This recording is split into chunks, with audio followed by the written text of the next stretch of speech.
And then Wild Thing. Ba ba dun dun. That is awesome. Drip the light fandango. Can't take my eyes off of you. Oh, walk away, Renee. Let's see what John Tamboni sent. Who are you? Who? Ding, ding, ding, dingy, dingy, ding, ding. Stop. Hello, vinyl community. I received a package in the mail today. It was unexpected because I had not ordered anything. So I'm assuming that this package here is VCLT from Chris at Dixieland Farm, because I don't know anyone else in North Carolina. Well, I know Blake. But... So Chris, if this truly is from you, thank you.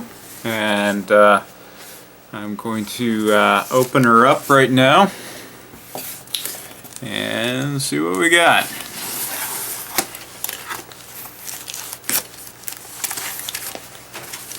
So, again, unexpected. Thank you very much, Chris. Oh. So, I got a nice little note here. Exotic, erotic, don't let Bobby Z put his hand on your body.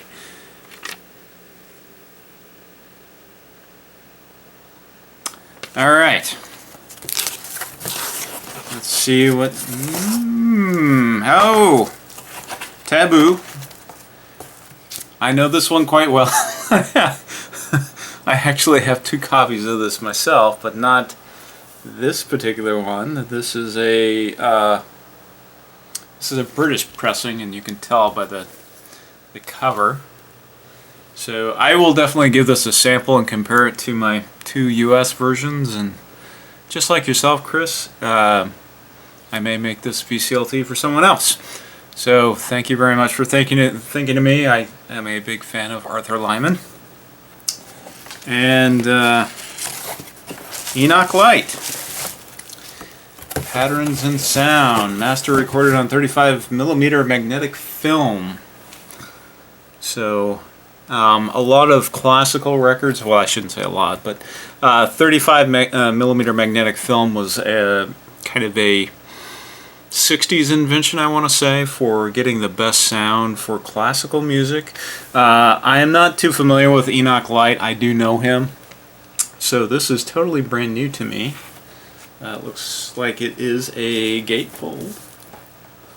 So, thank you very much, Chris. I do look forward to spinning this.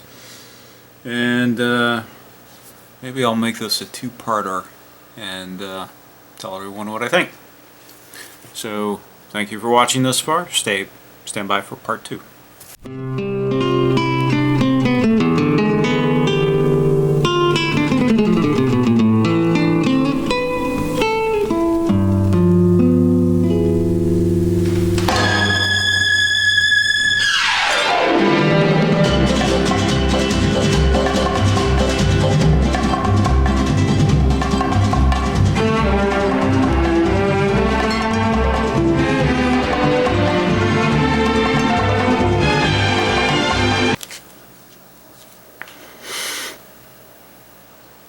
Beautiful. Absolutely stunning.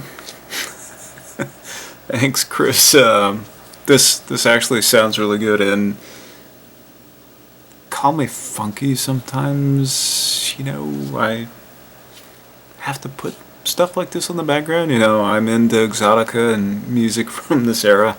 I know it's not most people, not everyone's cup of tea, but thank you, sir.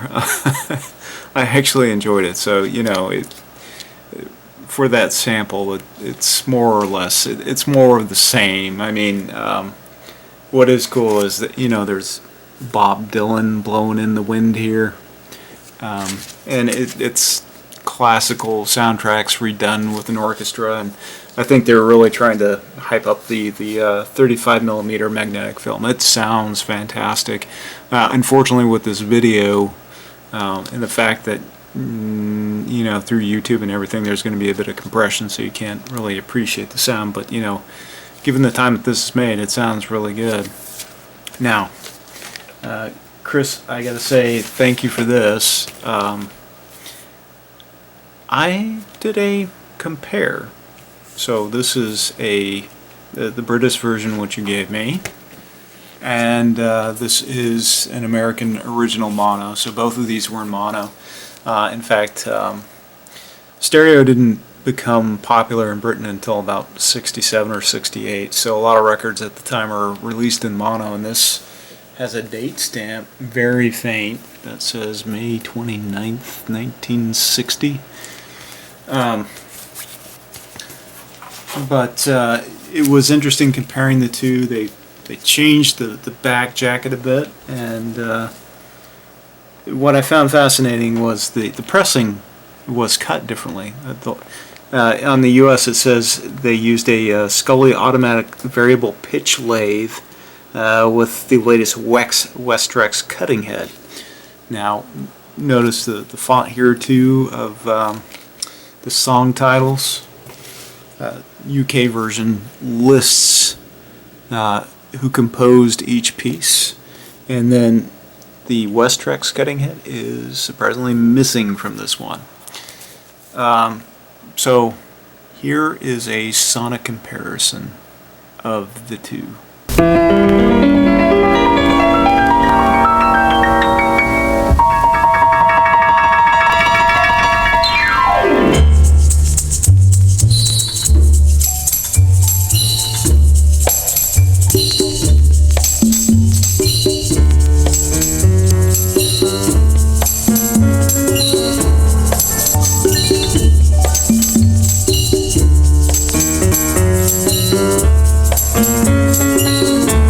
So as you can see, you know, there's marginal difference. I just happen to prefer the US version. There's a little more bottom end, but you know, I've never done a compare with albums that come from the 50s, so I think this is a 58 version.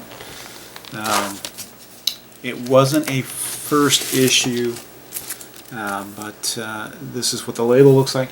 And this is one of the unique ones. I actually bought this guy sealed, and it actually came in a nice poly sleeve, Hi-Fi Recordings, and it came with this nice little booklet.